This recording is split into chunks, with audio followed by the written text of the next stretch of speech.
This morning time.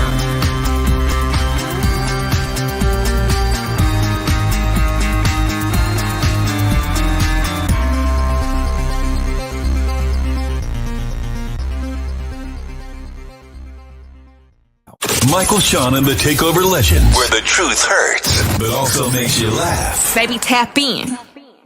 Tap in. Don't never stop if you want to be on top. Yeah. Low waist, fat, baby, tap in. Oh, I'm going to tap in for sure. Tap in. Good morning, y'all. All I got to say is... No, Jay Black, I think you did something wrong. I did something wrong? I don't think Jay ain't running commercials. You can tell. There was Shawn no commercials. It was no nothing. My whole thing is every time I wake up, I ask myself, why didn't we just do an afternoon show? Like, why? Whose idea was this? Whose idea was it to wake like up every morning? Hour, like a lunch power hour or something? Because I'm not a morning person. Oh my God. When I tell you how hard I was sleeping, I don't even have a voice. Anyway, it's going to be a great show. We're going to have legendary comedian talent from Def Jam, the movie Sunset Park, and all that. He's going to be on Sunset Park. Yeah, I remember when he actually got the role. That was a big deal. We're at the comedy club, and they were like, oh, damn, he got the role in Sunset Park as the basketball player. Well, it was a movie about, what was the little white lady? Well, we'll ask him when he gets here. But he is tall. Like, he is super, super tall. No. He's probably like 6'6". First of all, I don't like the way you said that. I don't even like the way you said that. I'm just painting a picture for the ladies. Namaste. For those, namaste. Namaste. I've never seen him before. What does that mean? It gotta mean like good morning, like right? Like hi. Good morning? Okay, Joy, because I see that. Okay, good morning. It's like right, salute. I think it's like a salute. How was your night? Say namaste to somebody when you say goodbye, like when you're closing out. All right. How was your night, Jay Black? It was cool. I had a root canal last minute yesterday. You had a root canal? Yeah. Oh, I was having this cold sensation, pause, and I couldn't figure out, and the dentist couldn't figure out.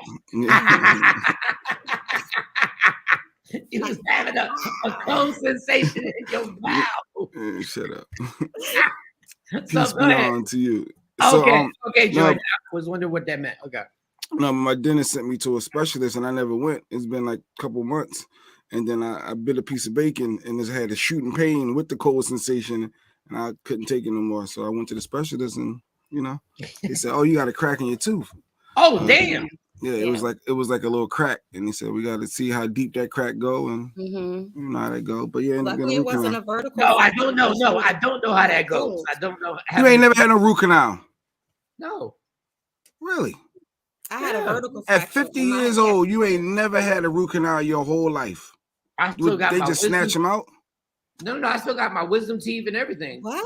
They never. Yeah, I don't have anything. I've never had anything removed. Oh, lucky I had a pain. Like laughing. 25 years ago. Yeah. I've never. And then it just went away. It was supposed Good morning, to take my wisdom teeth out, but I was like, I'm not doing all that. We're gonna bring talent in here now. I mean, we'll bring them in. Mo, how was your night? Joey said the way I was acting, I deserve. I spent my night in the airport last night, of course. Why do your flights always get canceled? Listen, why? Canceled, delayed. But it's always you. I fly Spirit, and your flights get canceled more than mine. So listen, American Airlines and Spirit Airlines are notorious for delayed flights, cancellations, but on the East Coast they had a little bit of turbulent weather. So the weather was bad. The weather was bad. Yeah, and the I weather was was bad in back Jersey and in Texas. Yeah, the weather was bad, so that could be it. I had the same thing, Jay Black, a crack. How y'all cracking teeth? Like what are y'all eating? Oh, you had a crack too, Jay? I got a crack tooth right now. Y'all biting on that. Y'all cracking teeth. Yes, it happens, Mike. It's called life. Like sometimes I eat a lot of stuff. Some stuff I'm not even going to mention. And I've never cracked a tooth. Yeah, I got a cracked tooth now. It's bothering me. But anyway. Why do all y'all have cracked teeth? What are y'all eating? Like what's going on? I am an actual ice eater. But I eat do ice. not eat like the hard ice if I can help it. I get the Where do pellet you get ice. soft ice from? That's what I want to Sonic? know. Where do you So get the soft ice from? So I have purchased a ice machine, a ice maker for my house. Oh yeah, I got one. I don't eat the ice from the refrigerator. I eat the pellet ice. All right, And pause. I don't know why I think you should say pause. Wawa has the really delicate, soft hospital ice. There's levels to this, Michael Shawn. All of the Delicate ice. ice. There's levels to this. Okay. Okay. You know, All right. everybody knows that. So your night was okay. Your night was okay. Yeah. It was. Yeah, because we doing a strong hour and we're good. Shawnee Scott, how was your night? No, I kind of know the answer. Well, you know how my night was. Mike actually had to work yesterday because I had work to do. So after the show, we had to go work. So he had to run around and be Shawnee Scott. We got some stuff done, but the girls had they didn't, but their school had their last football game last night. So we went to that and embarrassed them there because the girls have little friends on the football team. Okay. Did we? Yeah. I wanted I was like, Shawnee, we gonna play today. Little boy got off the football field. They were playing, and little boy got at the football field and called one of her daughters, like, come here. And Shawnee was like, what? She's not coming here. She not. And they got on FaceTime and was like, I guess she was on FaceTime with the boy, and Shawnee grabbed the phone. So now I got a cosign. I'm in. Like, once I pick a team, I'm on that team. Now I gotta be on the phone with her, like, no, she's not coming here. Then I had so the player he got off the field, he's one of the players. Usually when you get off the field, you in your uniform, you come and support your people you came to see. No. It's 2 games. So the 7th graders played first, then the 8th graders. So when the 7th graders finished, the coaches made them sit in the stand, and they couldn't move. So now the 8th, because the baby is in the 7th grade, and then the oldest is in the 8th grade, and the baby got a friend on the 7th grade team, the little running back. Okay. And then Carly's little friend, he play a whole bunch of stuff. But the one dude tried to act like he was on some old come here, and Shawnee got up. She ain't sit down. She got up out the stand and went. She not coming there. And I was like, oh, here we go. I'm telling you. It was all the smoke that I was like, we're gonna beat up a 7th grader? Like we can't. But the little boy did good in the game, though. He got the first touchdown. No, he did. They couldn't stop him. I was like, dang. But they went there to see and support the player, but she can't even go say what up. No, you don't get up and tell my daughter, come here. You don't. He ain't said like that. He's coming off the field. He support the players. In the stands. Number one, he's sitting with the team. The coach already said, if y'all don't sit down, we gonna get on the bus and y'all can't watch the 8th grade game. You don't get up you don't get up and yell at me. He thought he was Death Row Records. He was like, come here. And say, like you pay the rent over here. He don't pay none of her bills. No, you don't. No. You don't. But even if he did, he can't yell like that or like that. So. And then hold up. Shawnee got me so in my bag of feelings. I had a little talk with the girl saying, you don't go to boys. They come to you. Oh, here you go. But they need I said, you the prize. You don't go walking over there, following them around. We was in the car. I couldn't take it no more. We was about to jump a 7th grader. Like, it was about to happen. It was about to go down in real life. In real life. Okay. Once I saw his number, I said, oh, okay. So I just got to make sure. I said, okay, all right. CJ, that's his name. CJ. Mike, I don't even like the fact that they got these little boys being anyway. All right, let's get the show started. That's what happened. So then, and I made the mistake, and I'm the only person at the football game eating hot dogs. Pause. And I should have done that. Eating hot dogs. He had 2. They were good, but boy, listen, they're not good right now. I'm telling you right now, my stomach is DJ. What? My stomach is DJ Sir Mix-a-Lot. My stomach right now is just is spinning right now. I'm like, this show gonna be fast. All right, let's get to the show. We got the show not gonna be fast. He can stay the whole time. He just got to take the girls to school because I gotta go. I gotta go Look to at the these doctor. responsibilities now. I gotta go to the doctor this morning. They changed one of my appointments, so I gotta go today. So he gotta step in. Okay. Yeah, he good. He can be here the whole time because my mama coming to get me. Well, okay. Well, I don't know what's going on. Me neither. Nah, Shawnee got me working. I'm semi a dad again. I've never seen Mike work this hard. Yeah, he had to work over here, girl. You know. All right. Well, I can't what go do we to the got? store and grab a drink or nothing. I got drive to school. Okay. Anyway, legendary comedian, one of my best friends in comedy.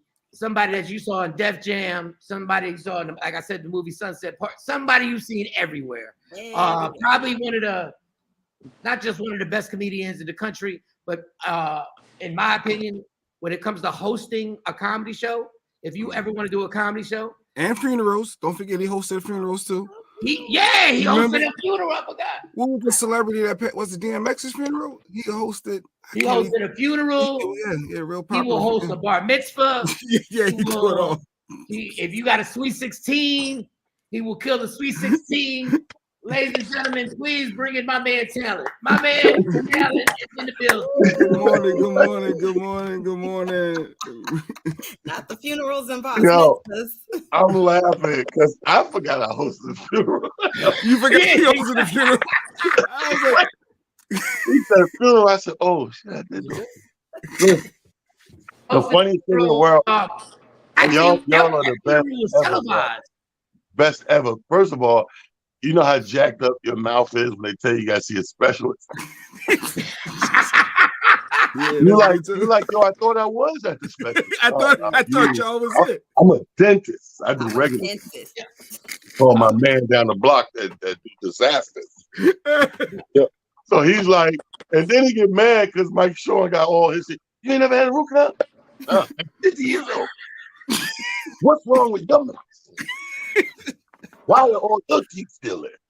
That part right there, you better snip that up. That's a greatest hit right there. You know what I'm mad at Talent? You know what I got mad? What irritates me is when you the normal one. Like you say some normal shit and everybody else say some odd shit and they all like, we all got cracked teeth. Well, that's not normal. No, that's why I'm laughing. If you go, my shit cracked right now. Where's right now. At this present moment, my tooth is cracked right now. But this is what I deal with. Then they look at me crazy. Like, huh? Are you telling me not one of your? Yo, that was that whole bit right there. And it was so real. Matter of fact, he don't see nothing wrong with it. He said, they told me to go see a specialist. When a specialist lean over in your mouth and go, shit. Hey, what you been doing though? God forbid, but I work with people who be like, we all got leukemia. You ain't got leukemia? What are you talking about? No, I don't. I don't have leukemia. Oh, that was good. I needed that. So I want to get your opinion on some stuff because we've had this debate going on. I really watched what Kanye did on Drink Champs. Mm-hmm. And I really bugged out that his quote, this ain't allegedly, his quote was, I can say anti-Semitic stuff and Adidas still can't drop me. Mm-hmm. I ain't never heard nobody go at the Jewish community that hard. Mm-hmm. I just want to know, Talent, what is your opinion on that? And then we'll get into fun stuff. Well, Kanye is just, it's sad to me. It's sad. It's Kanye with black folks right now. It's like that relationship. You ever be in that relationship and one person want to get out of it, but they won't just say, I want to break up and get out of it. They just do little stuff to aggravate the other person. Like right now, I feel like he's doing that. He's floating in the stratosphere, just throwing stuff against the wall because he knows pissing people off, for one. And for two, he's already a natural music genius, but he's reaching for that genius thing. Like, I'm going to say something so left and make you see the genius in it. First of all, we was talking about this yesterday. There's the check cutter and there's the check picker-upper. And his deals with Adidas and these other companies, your net worth is so high because of these deals, these proposed deals on the table, not because of cash in the bank. You got to be very careful. So the person who cuts the check and cuts the deal absolutely can end the deal. Absolutely, they can take it off the table for whatever reason. Mike, we talk about this on the sports show all the time. There's a code of conduct. And if I'm a Jewish company or person or CEO, and I feel like you're straight coming at me blatantly and disrespecting me and my ethnicity and all that stuff, I absolutely can go about face on you. And he's sadly mistaken thinking that, and people with money sometimes, they get like that. They get a certain amount of money and prestige and power, and they don't see the falling. They don't see that they can fall. They think they're above falling. No one in America especially is above falling. You see what happened in the UK? The damn prime minister, 48 days. I'm done with this. I'm out of here. You know, they told the prime minister, the lady just resigned because she had to go see a specialist. 48 days. He said, I can't run this country. He said, man, we got to get you to a specialist. But yeah, I just think he's off the rails right now, reaching, scratching, and clawing. I disagree with a lot of stuff, but that's his opinion. Freedom of speech, that's his opinion. But I disagree with a lot of it. And I think a lot of it does a great disservice to us, especially right now with the climate being what it is. We definitely don't need that. We don't need the higher echelon of us doing and saying certain movements that is coming back on us. You know what I mean? Because it's coming back on us, whether you like it or not. So Stacey Mitchell said, didn't his agent and lawyer leave him? I don't know that for sure, so I don't know. We got to say allegedly. I have no idea. Yeah, allegedly, a lot of people are pulling out from him. Pause. And they're saying basically that this can move his status, his financial status, as a billionaire. It is. It's gonna. Somewhere Jay-Z is saying, "Do not call my phone. Don't call me. Don't But ask." They been did that, Mike. Jay-Z and Beyonce been said, yeah. They We're good. They removed themselves. Let me tell you something that a lot of people don't know. Years back when he did that at the awards, the Taylor Swift incident, this is when they made a conscious decision that this nigga's crazy, right? For real, because they were playing around and joking about it, but amongst themselves, you know, because they cool and they friends. Yeah, that's crazy. How they do that? Beyonce, Taylor Swift, blah blah. He said, "Man, I'm gonna snatch your mic," and it was like, "Yeah, right." They was joking, like we do it all the time. Yeah, right. You ain't snatching my mic. And when he actually did it, you see the face of J and B, like, "Yo, we out of here. This is it." And from that moment on, there was the separation of Jay-Z. But that's why they didn't go to the wedding. That's why they didn't go to the wedding. They was like, no. You enjoy yourself. I had never, like, I'll say it again. I gave Kanye credit because my insecurity, there's no way I could have married you after I saw the Ray J tape. Just like I could have had sex with you. But there's no way I could have been like, I'm gonna get married and have kids with you, and God bless their kids. God bless their family. But there's no way I would have, my insecurities is there. Like, if all my boys just saw you, like, I know everybody who's at the wedding saw my wife. Like, and I got a bunch of comedians as friends. He's like, yo. As a comedian, you know we're gonna get you. The only way that I could be with Kim after that tape come out, I gotta be able to smash everybody in the house. Wait, is that on the rider? Is that the contingency? I'm petty like that. I gotta be, because to me, when you have a sex tape out as that was, now that we know it's produced, but even before we knew that, the world's seen it. So the only way I'm gonna feel better and vindicated is every piece of ass in this house has to belong to me. I gotta smash your mama, your sister, your other I'm sister. hitting Marduk. It's Marduk's Monday. Every Monday. What? Mom, someone's at the door. It's your day. good here for it. You ever seen that TV show Big Love? Anybody ever watch that? Yes. With the Where they late, have the houses together. the Yes. late Bill Paxton. So they live that lifestyle, you know, the Mormons. Yes. And he got 3 wives. It comes on, he has 3 wives. So what he did that was dope is he bought these 3 houses. The way they sit is they shared this big ass backyard. And they had to take turns, so you knew Monday and Tuesday was yours. But he would go through house to house. But he owned like a Home Depot chain of stores, him and his partner. So they had the money or whatever. But he had 3 full families living together as one family, and these 3 connected houses. That would be me in the Kardashian.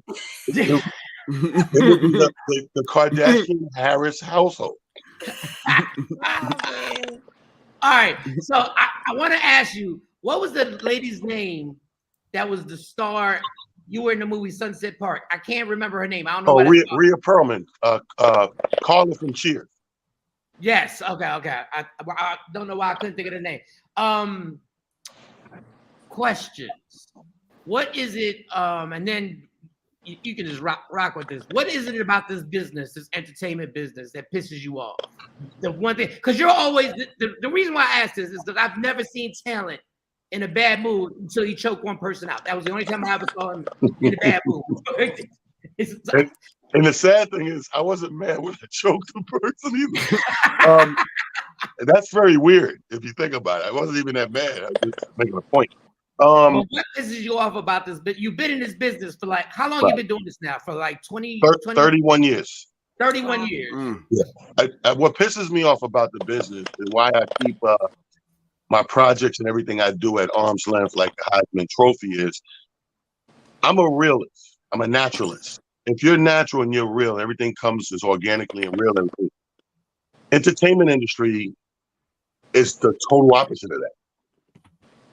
We don't, in the entertainment industry, you must be what we need you to be. There is no organic this or that and natural this or that. We have a blueprint. We have a format, and we want to input. We just want to input people to keep that format going. And if you're willing to play by that rules, great. If you're not, we'll give you a couple of warnings, a couple of smacks on the hand, or we just, you know what, he's not trying to comply. Let's put this guy in. If you look at Hollywood, we talk about this like Kevin Hart's my boy, but we talk about this about if you go back to the time that it started to pop for Kevin Hart. That lane opened up because Cat wouldn't comply. Think about that. Cat was the next guy for Hollywood, for Black Hollywood especially. Yeah. And Cat was doing his own thing. You know, Cat was being Cat. And after a few of those, they were like, this is too risky. And it was amazing. People used to always tell me this stuff, but I never really paid attention to witness firsthand until the Kevin Cat thing. Cat had a tour on the table of about 40 cities, 30, 40 cities. And I think he only maybe started in about less than 10 of those dates were done. So it was another 30 on the table. And Cab was doing bit roles and blah, blah, blah, soul playing, all that stuff. And Cat, when Cat did that role in Friday, it turned to 100. It was like, oh, this is the guy we're going to run. Put the tour on the table, start, putting them on shows. People started getting that Cat ball rolling, and Cat wouldn't comply. And within less than a year, maybe 6 months, they started to pull him back from the View, playing View, and give those roles to Kev. You start to see Kev pop up in these little roles. And they started to push Kev. And I swear to God, 6, 7 months, those 30 dates you seen Kev had. And it started to create the household name Kevin Hart. They started to do this special on Comedy Central, do another one, put this on Netflix.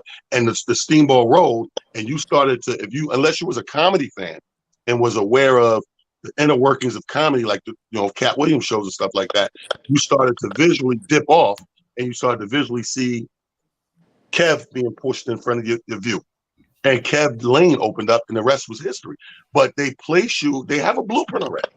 And if you don't fit or comply, we got a long line of people that want this position and will do anything for this position. Problem is, some people won't do anything for a position.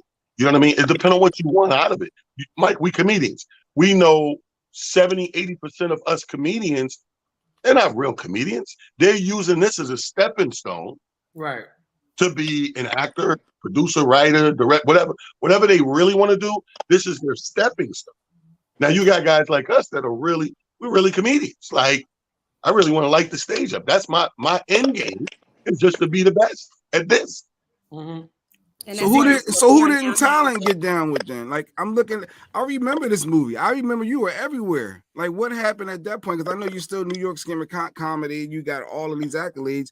It's like, well, where's that next level for Talent? Like, what, you didn't want to get down with the get down? I mean, movies are fun. The problem with movies are that's it. They're just fun, right? They serve two good purposes. I'm a movie buff, so Mike knows me. I stay in the movies, stay on the shows. So in that aspect, as a fan, it's fun. As a businessman, as a guy who's feeding his family and putting all these kids through college and everything, it ups my fee.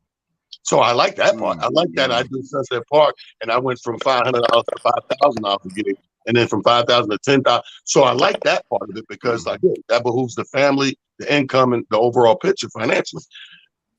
However, the problem with movies is this: comedy is my baby. Comedy is something that I created, and every time I hit a stage, every show's like a snowflake. No two are the same. So I'm challenged every single time. I can have 3 shows in a night, 3 different places. Each one, that's 3 challenges that night. There's no gimme. I don't know I'm gonna walk in there, it's gonna be gravy. I don't know what the situation gonna be. So that's a challenge. When I do a film or somebody else's project, it's already written on paper for me. All I gotta do is memorize this. That's somebody else's work. I get no gratification from that. I don't get gratification until they edit the movie, do the premiere. I gotta sit there and look how it came out. Then I go, oh, that's cool, that's funny, But while I'm doing it, there's no gratification. My end game is always to be the Michael Jackson or the Prince of comedy, meaning when you hear that one name, Talent, you buy your ticket. Ain't no if and but about it. Oh, Talent, give me 2 tickets. That's my end game. And it's been working. It's 31 years later. I'm still on your flyers. I'm still on your marquees. I'm still on your concerts and your clubs. And 31 years later. So it ain't like I got a bad idea or a wrong idea. Here we are. Kid number 6 starts college in 2 years. Every kid, imagine that. You're able to put every kid through college. And don't get me wrong, it ain't like I'm living in a refrigerated cardboard box while they're going to school. Yeah. Pretty well off over here. I got 6 kids and 6 canines. That's 12 kids. Them dogs count. Yeah. All right. I want to ask you as a comedic question. What do you do when you see somebody or hear somebody steal a joke from you? How do you handle it? Yeah. Do you just let it go? I don't know where. First of all, I don't know where that question came from because I just got a call yesterday. I'm going to Target to buy dog food. And I get the call, so I sit down on a little Target bench, and they're telling me that they're giving me play-by-play of the night before. Somebody that we stole a bit and did the bit verbatim, and I just sat down because it makes me nauseous at this point. Like when young new comedians do it, it doesn't bother me. A young comedian can straight steal my bit in front of me, and I'll laugh at it because I don't really expect much from them. They don't know no better. But when a comedian of some sort of veteranship, got some sort of tenure in the game. Really, my dude? Like you 30 years in like me, and we're still doing that? Like, that makes you nauseous. But to your point, I've grown up. Like when you talked about I choke somebody, that's why I choke the person. I choke the person because I left one show. I went to Caroline's. Ed Love and them was hosting their Wednesday thing or whatever. And I said, oh, what's going on? Let me go see what the show's still going, catch a little show, get a Heineken, sit in the back. And I sat in the back. And, ain't no secret. It's Franz Cassius, right? That's another funny story I'm going to tell you at the end of this because it ain't no secret. So I sit in the back, and I'm enjoying my beer. And then all of a sudden, I just start getting too familiar. And I'm like, where's he going with this shit? And he just does the whole shit verbatim. I'm flustered, so I walk out into the lobby talking to myself, trying to figure out how are you going to deal with this? Do I say something? Do I put it aside?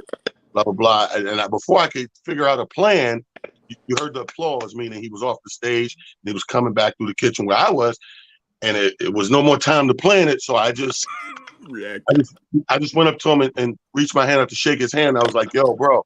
I was like, yo, nice set, but and when I shake his hand, I ain't let it go. I still got it, right? I'm like, yo, how you gonna just do my bit? And he was like, what bit? And when I said the bit, the nigga answer was the worst answer you could. The only way it could have been worse if he just said, fuck. That's the only way it could have been worse. He said, I said, how you gonna do my bit? He said, what bit? When I told him the bit, the nigga gonna say to me, oh, I didn't steal that from you. I stole that from somebody else. I said,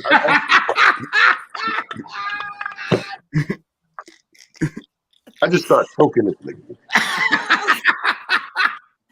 I don't know what, something just clicked and I choked this nigga. So here's the thing. I do an interview with Spanky Hayes from Wild 'N Out.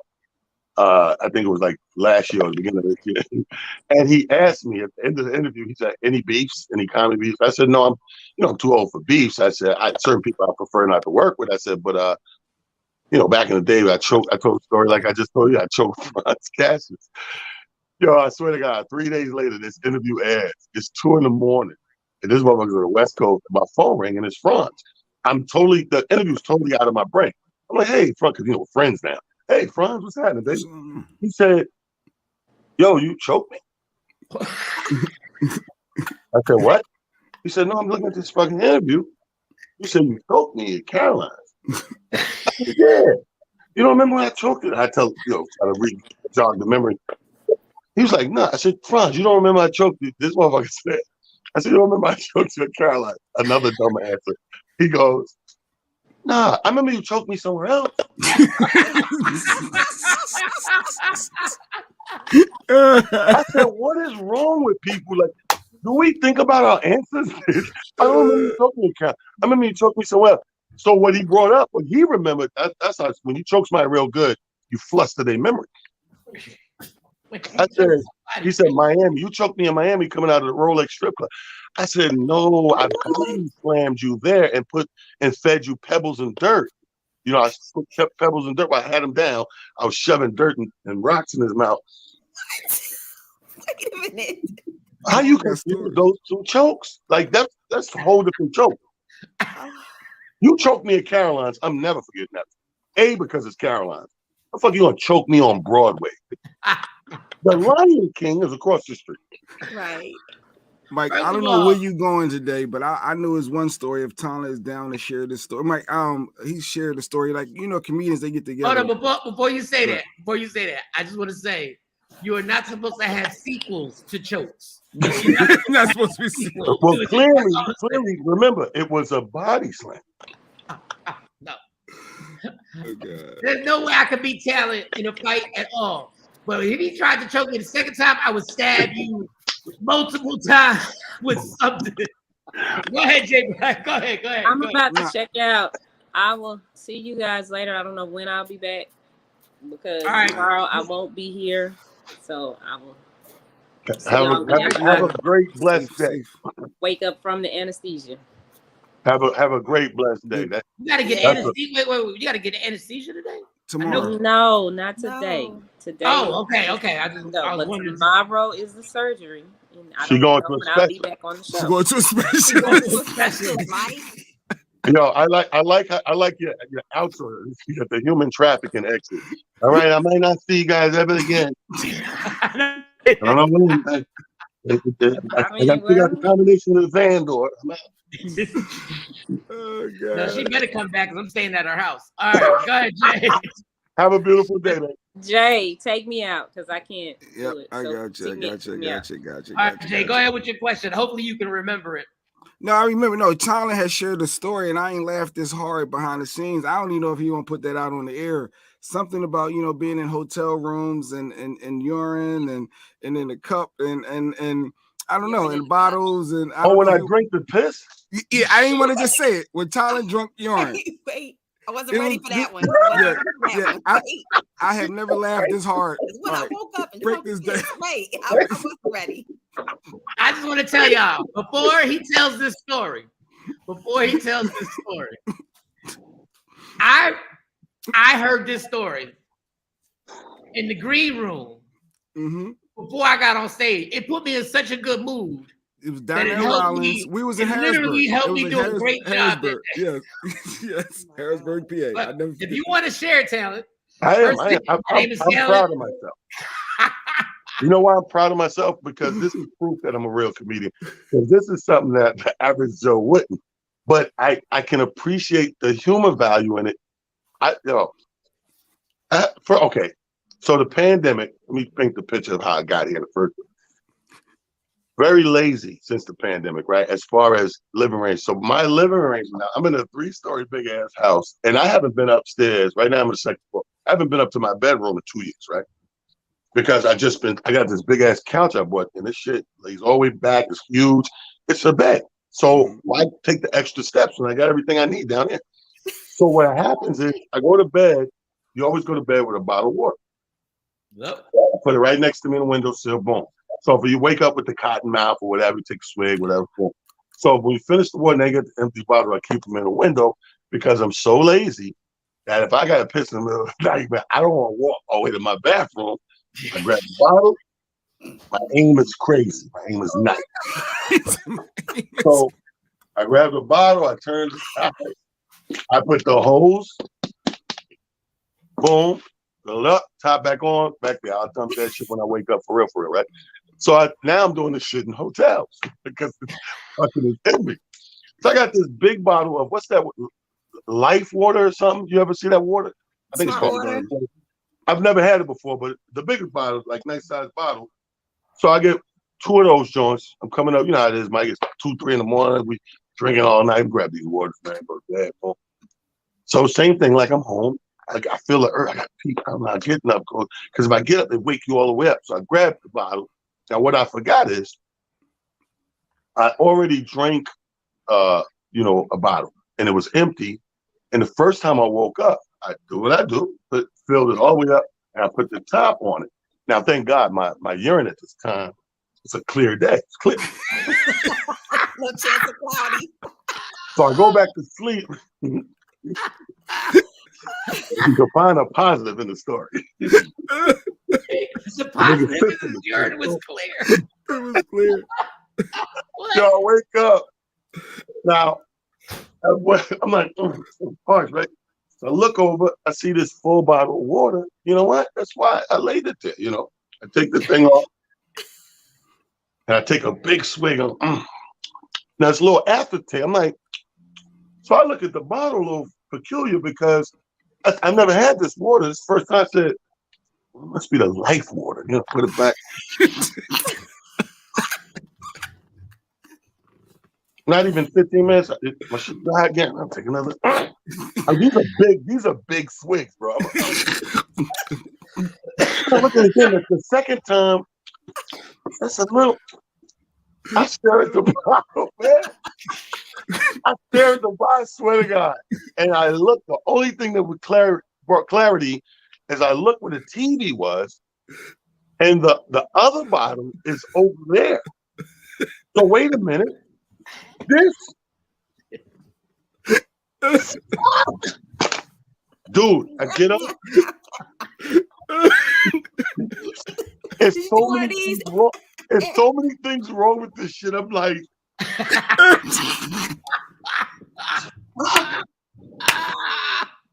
try to tell myself shit to make it good.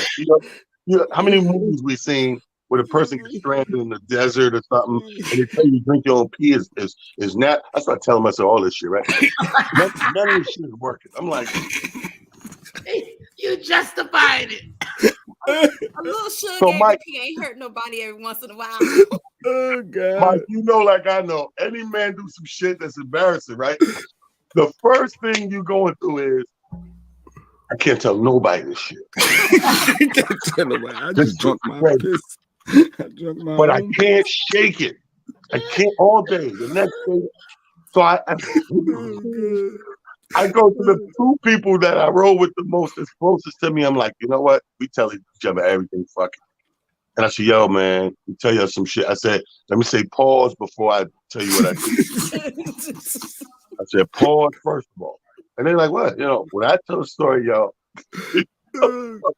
they faces is like, is this motherfucker telling us he's drinking piss? Drinking Like, his own piss. so Oh my once it's out there, the comedian kicks in like, it's your Yeah. piss. That's, it's funny. Like, and they ain't like another nigga coming in and put pressure on me. Like, drink my fucking piss, nigga.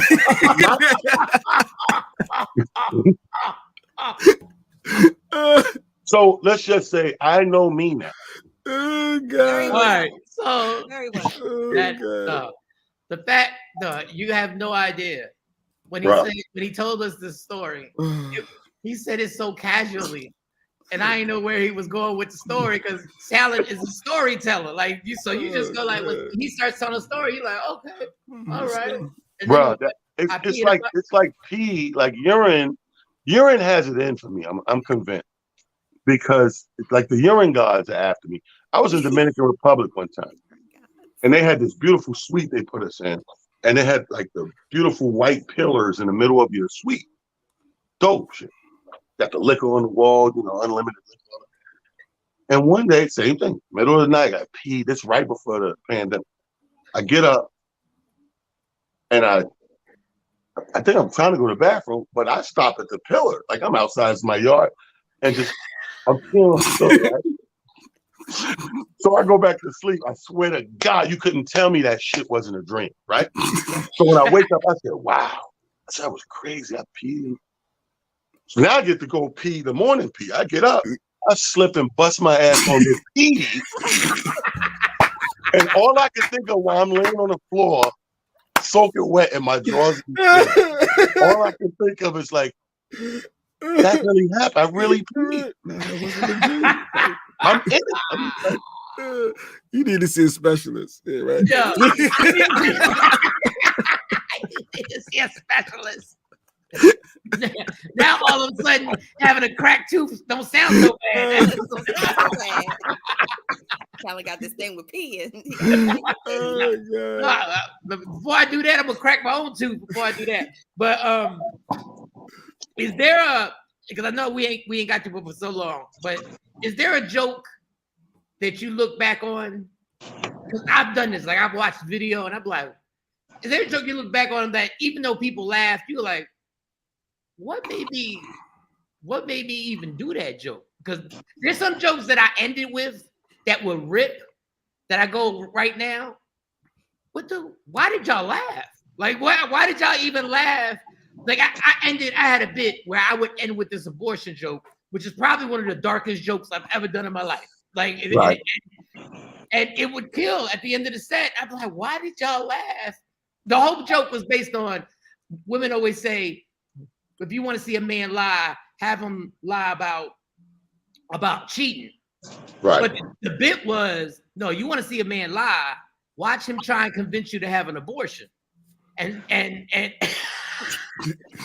when we trying to convince you to have an abortion, that's when the lies get real thick. That's because my whole thing was like, I got asthma, you got asthma, right? Got health insurance. This baby gonna die regardless. Like, but see, here's the thing: it's no matter how dark a joke is, if it's real, I stand by it. That's why I go back to what I said before about being a natural. All my stuff is based out of reality. Like I don't have the stuff where I made up because to make it funny. Everything's based out of reality. So I stand by everything I've said, up at this point.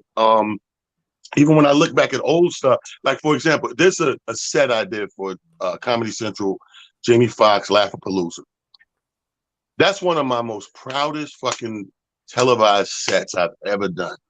I mean, perfect A to Z. They took it down. I usually could go up on YouTube and find it. They took it down because, of course, we're in a different time now. So the fact that I do the the Arabic bullshit voice, imitating that, and I'm talking about Bush and Saddam Hussein, and the joke goes into the funny part is like after 9/11. I said the only good thing that came from 9/11 is the police wasn't looking for the regular niggas no more. They was looking for a certain nigga. The racial profiling shifted to another nigga. That's the exact words. Racial profiling shifted to another nigga. And then I act out driving in your car And the police are like, keep it moving, nigga, right? And he's like, I see the gun in your lap, keep it moving. And they go, whoa, Akbar, where the fuck are you going? You know what I mean? So they took this shit down, right? And I know that probably took it down. But I understand two things. I understand funny, and I don't care if it's dark or light or whatever. Funny's funny to me. And I also understand times change, and we get in these climates and culture climates and stuff where that's not accepted, or this is frowned upon, or I'm going to cancel you. A real comedian don't give a fuck about cancellations. As far as a real comedian is concerned, he started canceled. The shit that's in here, I'm already canceled. I just got to get it out so I don't go crazy. You know what I mean? So that's a real comedian's brain. And to your point of the abortion joke, that's not really dark. That's based in reality, making fun of reality of a dark situation, not a dark joke. You know what a dark joke is? Abortion joke, like Corey Holcomb. He goes, I'm going to go hang out at the abortion clinics and sell baby clothes. That's some funny stuff. As dark as that shit is, that's hilarious. He said, I'm going to go to an abortion clinic and sell baby clothes. Are you it's so disrespectful in 9 ways from Sunday, but we got to give it credit that it's funny. It's stupid funny, but it's funny. And that's the thing about comedy. We're the last, believe it or not, we're the last line of defense for freedom of speech. They don't trust the politicians. You don't trust your preachers, pastors, and ministers no more. The comedian has inadvertently taken on all this pressure of freedom of speech that we didn't ask for. We just wanted to be funny. Now, this is why a Chappelle is where he is right now. You understand what I'm saying? He's always been funny, but look at what he talks about in subject matter these days is going with the climates because he has to. It's the elephant in the room. You're not going to listen to it coming from the politician no more like you used to. You're half-ass priests and pastors. They're doing all this stuff with the kids and the church, and you can't trust it. Where do you go now to get your information and your opinionation? The comedian. He's the last frontier. The news reporter is just reporting. They're not coming up with nothing. They're just reporting stuff that's happening. You know, the comedian is the one that's giving you opinions to think about and angles to look at stuff. Right. When you saw, and I never got to, I think we did talk about it, but I never got to get your opinion. When you see these people rushing the stage and like Will Smith started the whole thing. Well, he didn't start it because it happened before that. I was with Chris Rock last night, by the way. You was with Chris Rock last night? Yeah, we were Nick game, baby. Nick game. We was in there. When have you ever got close to somebody coming to the, but now it's kind of unfair because you're 6'6", so you got to really. It don't matter. Actually, that don't matter. Actually, that's more of a negative thing than a positive thing because it's like a woman, a badass chick, right? We go after badass chicks because obviously she's bad, but she's also because she's bad. That's a challenge, right? You're like, damn, was she even like me? She's so bad, like, you know, she got a fat ass. I got slumped shoulders. So being 6'6", you got the hood dudes or the men who want to challenge that. For knock him out, whatever. So that don't help in that essence. But here's what people don't realize, and they probably shouldn't because they're not comedians. This has been already going on. We're just in a televised environment now. Yep. Everything's pictured or recorded and played back, and almost real for the time. Because of social media and there's a camera everywhere. You have to. Somebody said something over 10 years ago that is truer now than it was then. You have to, when you go out your house, your own humble abode, because that's really all you got. Or almost you can bet your money on you're not being recorded. When you step outside your door, you have to assume you're always being recorded or watched. You just have to. There's a camera everywhere, and if not, somebody gonna pull one out. As soon as they hear the noise, people do this. They do this before they help. You in the restaurant, you start choking, Mike. Nigga do this before the Heimlich. Of course, man. Look, I got him dying right on my phone. So, you know what I mean? So this has always been going on in our world. The challenges from the audience, whether someone walks up there, throws something, or meet you outside. Whatever. It's always been there in this business because this is a rough thing right here. We're the smartest species, but yet the dumbest at the same time. Like a human being will go to a comedy show and know they don't have a sense of humor. Why are you here? I don't go to a hockey game ever. You know why? Because I'm not in a I don't like hockey. You're not gonna see Thanks. what are you here for? The Bears have price. So I'm gonna sit here and watch some shit I don't like for 2 hours because the Bears $2 cheaper. So you have those people though. You have those people. I cursed out Vinny Brand owns the Stress Factory, and I was just headlining this past weekend. I cursed this Negro out. Man, the Negro is white, but I cursed him out because I got packed houses. I'm flipping the room from a 7 o'clock show to a 9 o'clock show. So I have a production the way I do things. I'm paying a DJ so to make it fast, get people in the mood. They come in here. So when we hit the stage, they feel good. This Negro wants to film TikTok videos on my time. Like my room is half full. It's quiet. I'm looking around like, I said, I don't like the way this feels. I can hear everybody's conversation. It's hustling. But I looked at the DJ. I said, what are you doing? He said, oh, they told me to wait. Vinny's over there recording something. So I'm thinking it's recording some big shit, right? So I look over this motherfucker, TikTok. I said, man, I told my man who's promoting with me, I said, man, tell that motherfucker cut that shit. We got our music going, man. We running out of time. Place too many people in here. The dude looked me right in my face. And he's so still mad at me today, but he said, Talent, you want me to tell the owner of the club to get the hell out the way?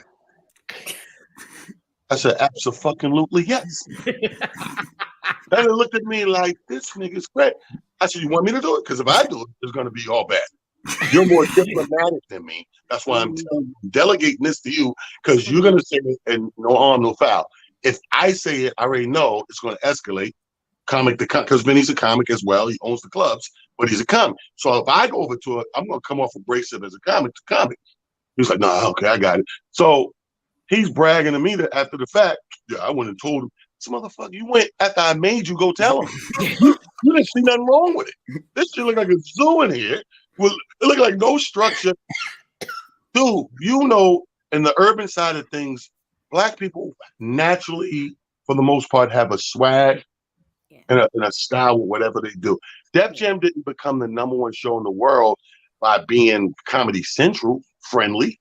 Yeah. It came with that fucking hip hop swag. And the world was like, this is what's up. And they loved it. And they were looking for it everywhere. You think the Black comics are playing these white clubs because they like us? No. They're playing, we make them a lot of money. We make them a ton of money. Vinny made 10, 12,000 off me this weekend. Easy. They make a lot of money. We bring that money in because people want to see that swag. And they packed in to see that swag. So you're going to cut my swag to do your TikTok video? You want me to tell the owner of the... Yes, motherfucker. If I could tell this woman her coochie stink, you could tell. You know how much pressure I'm under? I had a girl with I was in love with her. And we were going out for years. But this one particular time, I don't know. I don't have a vagina. I don't know what's going on. I don't know pH balance. I don't know if she drink a bad Pepsi. I don't know. Not a bad Pepsi. Why it did it, but I'm going to take to the bed. Like, I need to tell her. Like, and I kept telling myself, if you really love her, you'll tell her. You let her know. All right. Mo, do you have a question? Because I got 2 more questions. If you have a question, do you have one, Mo? Do you have a question for Talent? Oh, I just asked did he hit anyway, but inquiring minds want to know. Of course he did. He had to complete the mission. He had to complete it. Yeah. But you know what? In this day and age of like the whole social media, TikTok comedians, or they label themselves as comedians. What do you think it's doing for like the real stand-up comedians? Because a lot of them, I've seen some come from like the TikTok sensations, and then they'll do like a set at a comedy show, and they bomb. Like they're terrible. The timing is not there. It doesn't resonate how it does on like the social media funny. But that's thank God we got stages. Thank God we got stages. Stages it clarifies everything.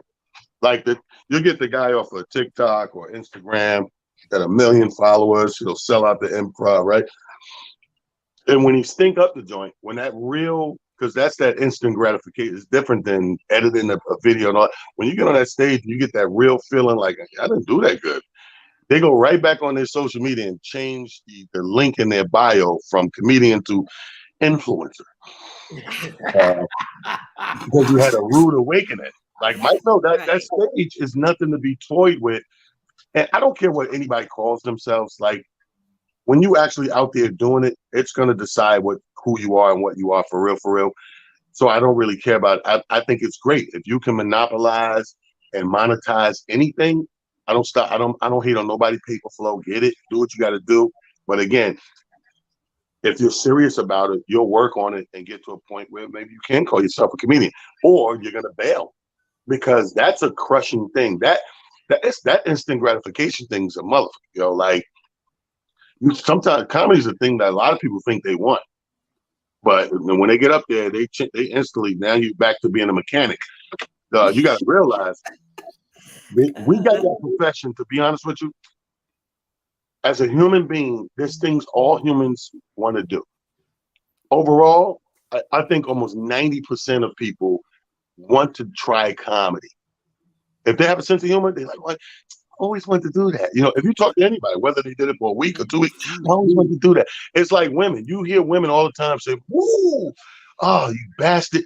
Ooh, give me a dick for a week. I'll show you what to do with it." You know, they always say shit like that. If I had a dick for a week, you know what you never hear? You never hear a man go, "Oh, man, if I had a vagina for 30 days." If I had a vagina for a week, I would never carry a wallet. But Tylen's foul though, Mo. He talk all that, but I've seen Tylen where a comedian bombed on stage, horrible. And Tylen came up.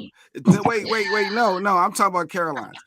And the Tylen came on stage right after and said something funny. The crowd went crazy, and he looked at the other comedians and said, "See, I told you they want to laugh." Like, it was. Shout out to Dave Anderson. Shout out to Dave. You know, the funniest thing in the world was, I learned this as go back to what Mike's saying about being a good host. A good host, you know, for me, I do it as a comic anyway, but a good host has to pay attention to everything. You're the only hybrid in the room, meaning you have comedian, audience. The host is a hybrid of both. So he's a comedian already, but he has to become one with the audience so that he can connect with them like nobody else in the show can. It's like, I'm one of you guys, but I got the mic, but I'm one of you guys. So if we watch somebody bomb, that's exactly what it is. We, us audience, wow, you see that? That was crazy. What was he talking about? And they start to ride with you because you're their voice at that point. They're like, yeah, we sat through that shit. That's crazy, right? And y'all become one. You're the hybrid in the room. You're the only one that can do that. Comics, they're going with their agenda, whatever.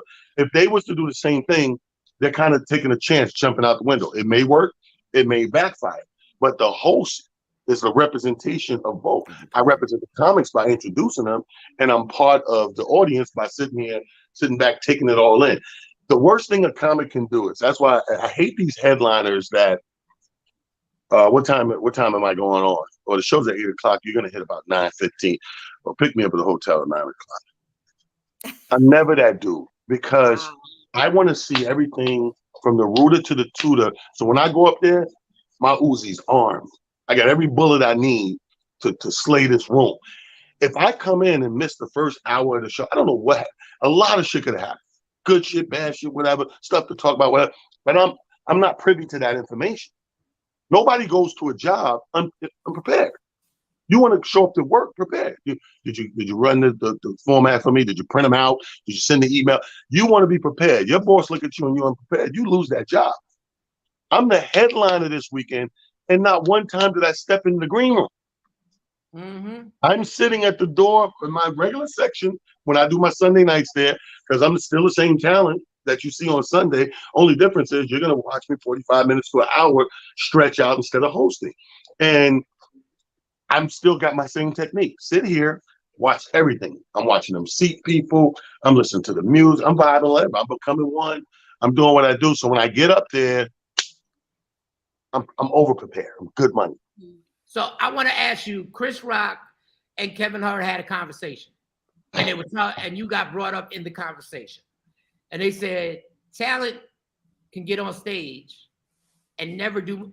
He might not do any material. He might literally just go, and they would do it. They said it as a compliment.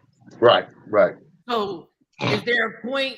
Because I always feel like sometimes when I'm sober, when I'm on stage, that when I start freestyling, I get mad at myself because I never jumped into the material that I wanted to do.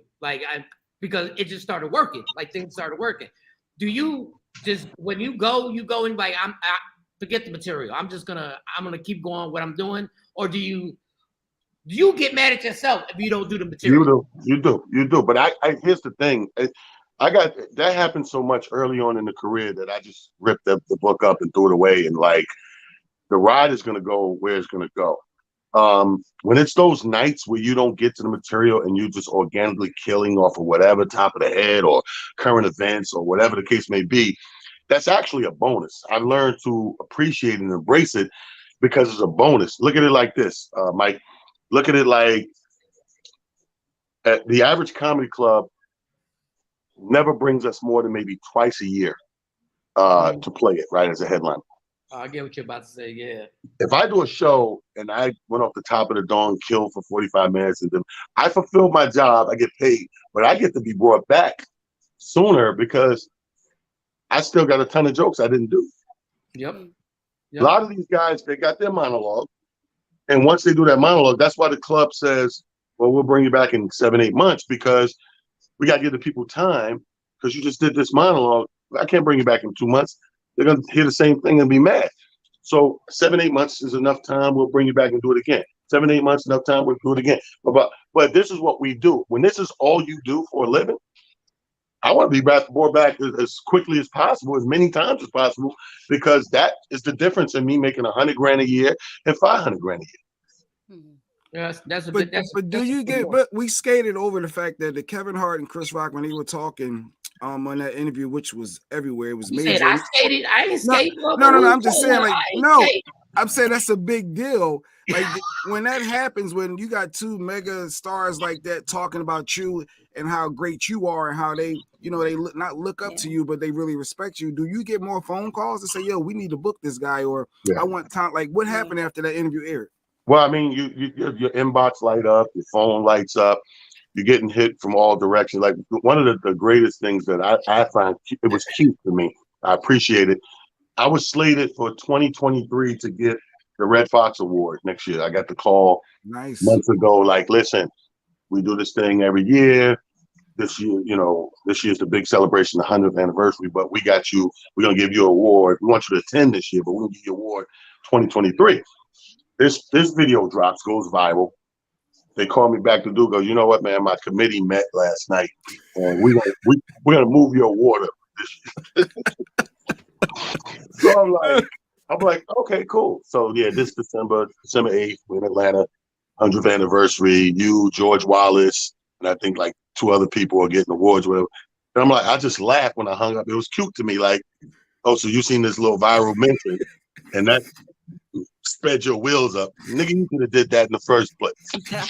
Now, see, I'm comedians, we're antagonistically by nature, right? So when I seen that video, first of all, I just like my history and recollection of 30 years of Chris Rock is in another stratosphere. Like he's just a dope motherfucker, right? So, but if I want to nitpick this video, here we go. And I mentally did for a second, right? As great of a moment as it is, the pettiness in me wanted to punch fucking Kevin Hart in the mouth, right? Because the bulk of the accolades came from Chris Rock. Don't get me wrong, we cool as fuck, and I love Chris Rock. But nigga, me to you is way deeper than me to Chris Rock. So the guy who I'm deeper to in my mind should have had more. He was more like, yeah, word. Yeah, you don't need. But this motherfucker was going in like, yo, that motherfucker, man, he good. And I'm sitting there like, really, Kev? Like, nigga, I borderline raised your monkey. Like, you know, it's so you can nitpick and do that, but I took the high road and just say, you know what, that was a great conversation and a great way to bring, because they're not talking about you, they're talking about something in comedy, and to make his point analytically, bring you in to make his point. And I just thought it was super dope. But Chris is so dope. Let me tell you how dope Chris is. I used to host the Boston Comedy Club for about 15 years straight down in the Village in Manhattan. And this was a club. Shout out to Barry Katz. He was the owner of the comedy club. Barry Katz is a super mogul producer in Hollywood. Last Comic Standing was one of his babies.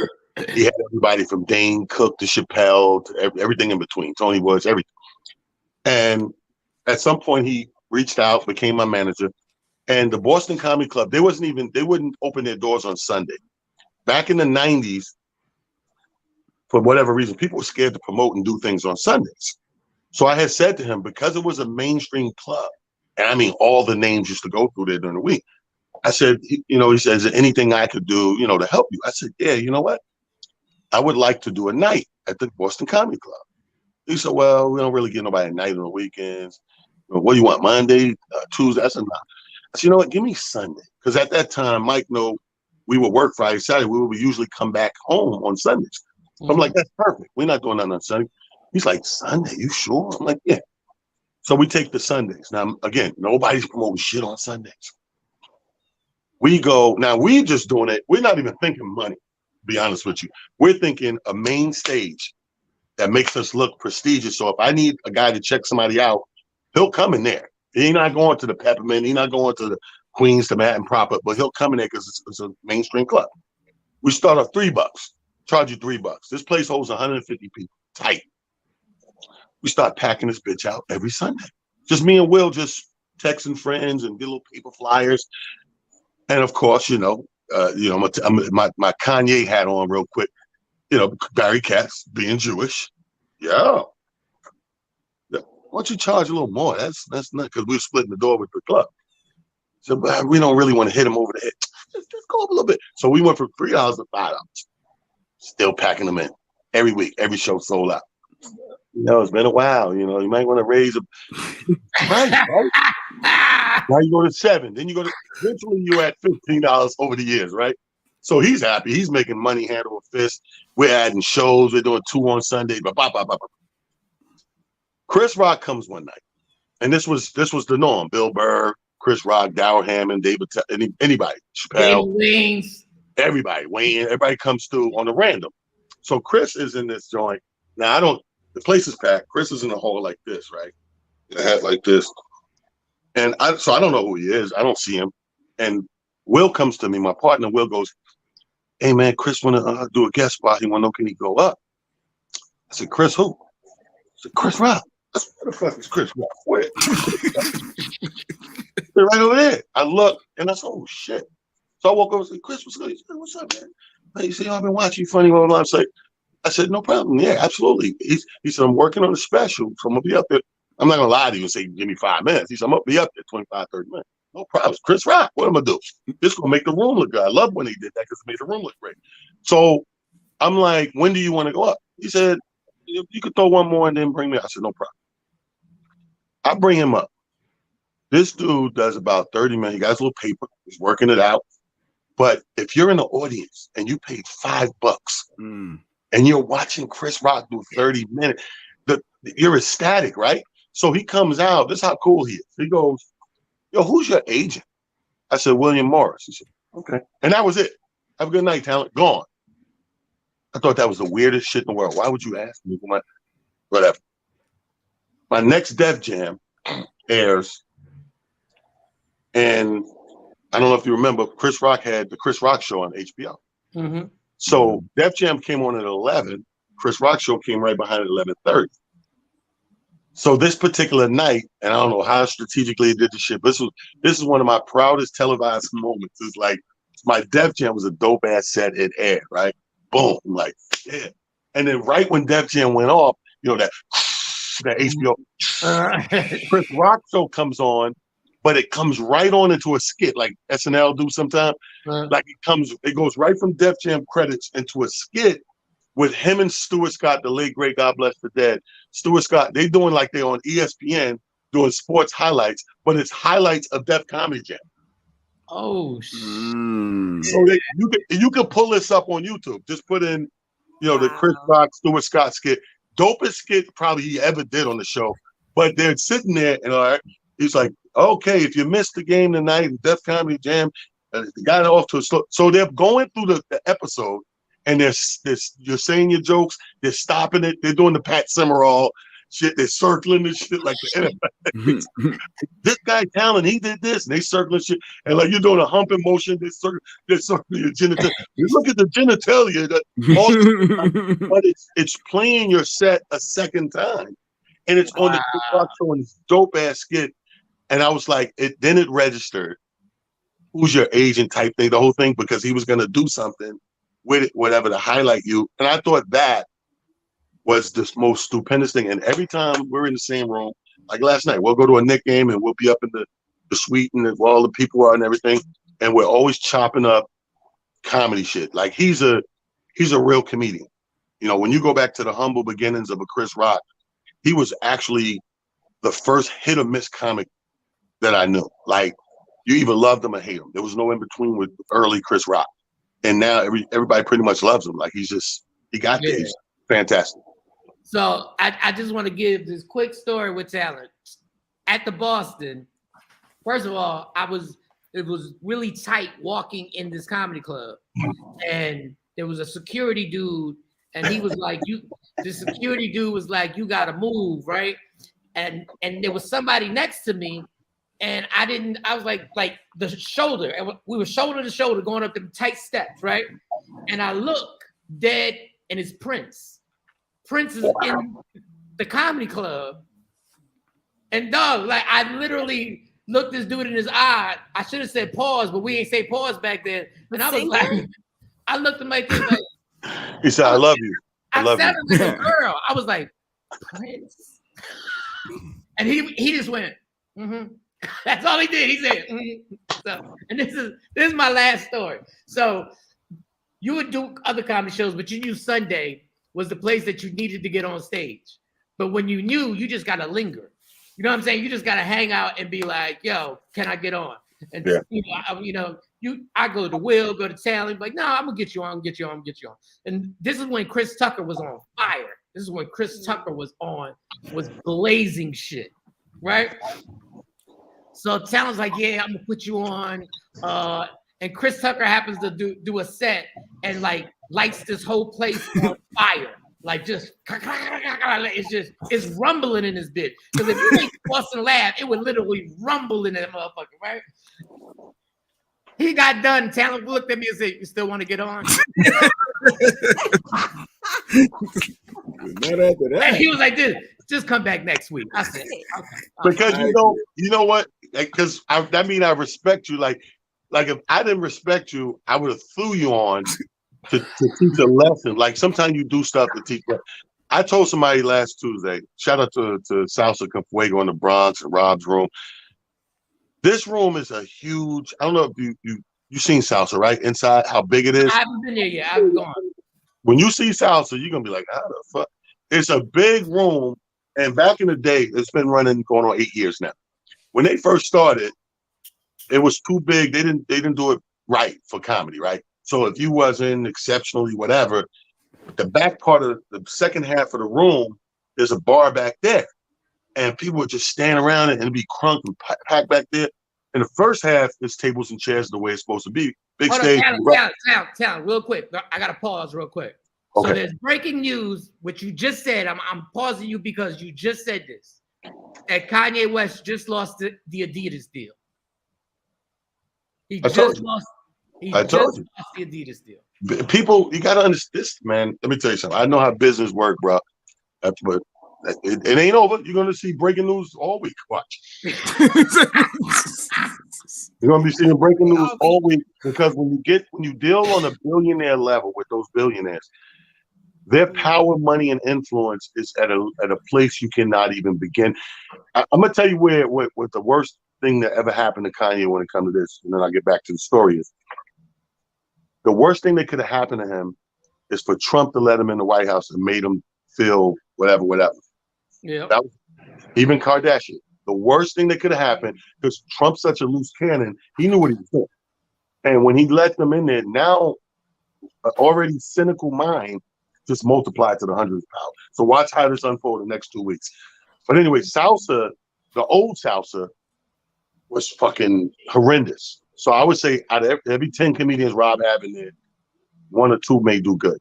You know what I mean? So now what happened since the pandemic was a blessing inadvertently for the club, because what they had to sit people a certain distance and everybody had to sit down. So now the second half of the club is tables and chairs too.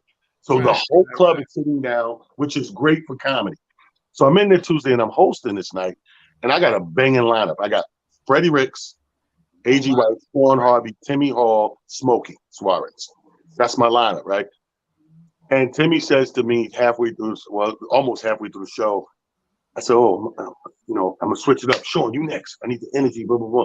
And Timmy's standing there, and Timmy goes, yo, man, just don't throw me last, man. I gotta get back to round. Now I heard it the first time, but I do this dumb shit sometimes. I said, I'm sorry?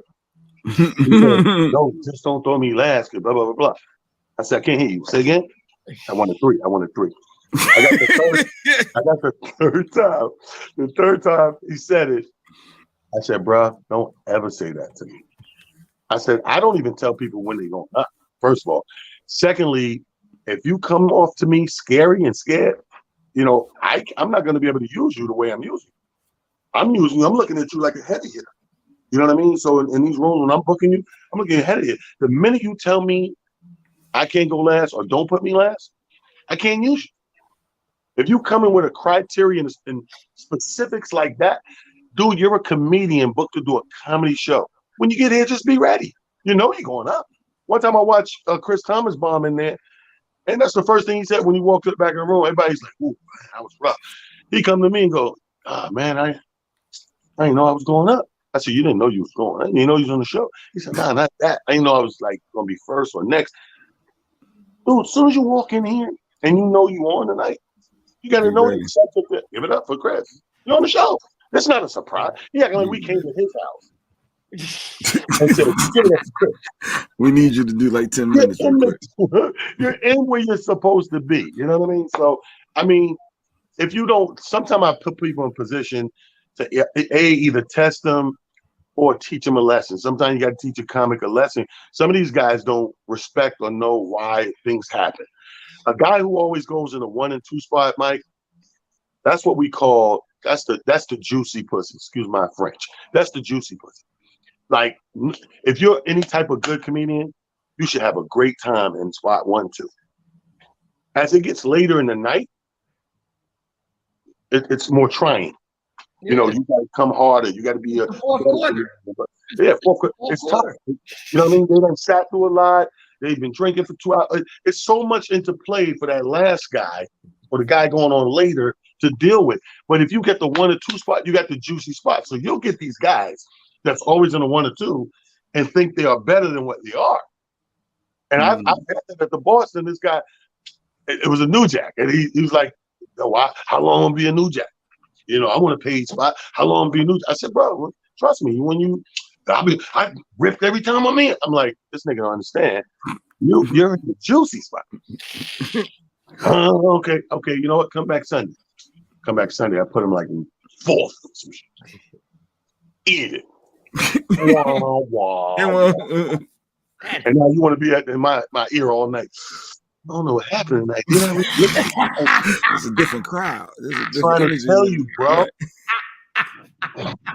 Listen, anybody who wants to be a comedian, God bless you. But understand, man, this thing can eat you up. Yeah. It can eat you up real quick. Talent, we about to wrap up. Rodney Perry is about to come up next. Shout out to my man, Rodney Perry. Obviously, we do the sports podcast on the Humor Mill, and we argue for an hour. And so shout out to Rodney Perry. Anything you want to promote? Anything you want Yes. I just want to say, you know, on my way out in my heart of hearts, fuck Rodney Perry.